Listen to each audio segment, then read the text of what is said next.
Banyak orang salah menafsirkan Kejadian 50 ayat 20.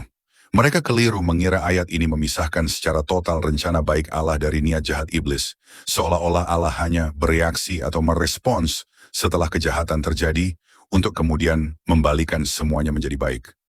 Jika dibaca dengan teliti, teks tersebut jelas menunjukkan bahwa niat jahat saudara-saudara Yusuf tidak pernah berada di luar kedaulatan Allah. Sejak awal Allah telah memberi Yusuf mimpi, Kejadian 37 ayat 5-11, sebagai ketetapan awal dari roadmap rencana besarnya.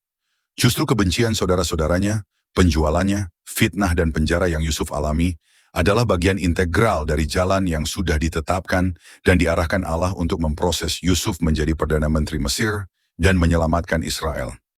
Jika Yusuf tidak dijual, rencana Allah itu tidak akan pernah tergenapi. Allah bahkan mengendalikan batas kejahatan. Yusuf hampir dibunuh, tetapi karena waktunya belum tiba, Allah campur tangan agar ia hanya dijual. Ini bukan sekadar Allah memanfaatkan keadaan, melainkan bukti bahwa segala sesuatu yang terjadi, termasuk tindakan jahat, sudah ada dalam rancangan kekal dan kehendak Allah, sebagai pathway atau jalur menuju kebaikan tertinggi. Prinsip ini berlaku juga dalam penyaliban Kristus. Kisah Para Rasul 2 ayat 23 dan pasal 4 ayat 27-28 menegaskan kematian Yesus bukan murni hasil makar manusia atau rencana iblis, melainkan terjadi sesuai dengan keputusan dan rencana Allah sejak kekekalan.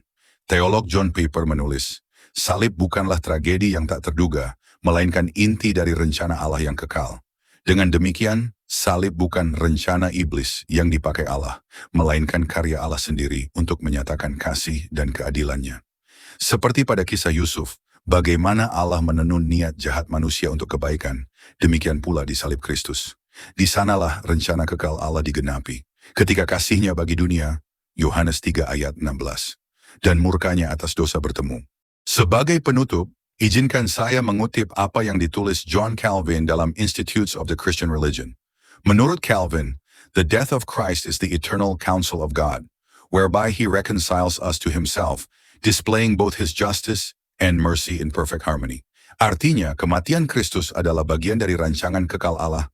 Melaluinya, Allah mendamaikan manusia dengan dirinya sendiri, serta menampilkan keadilan dan kasihnya secara sempurna. Jadi salib adalah puncak dari rencana Allah yang kekal.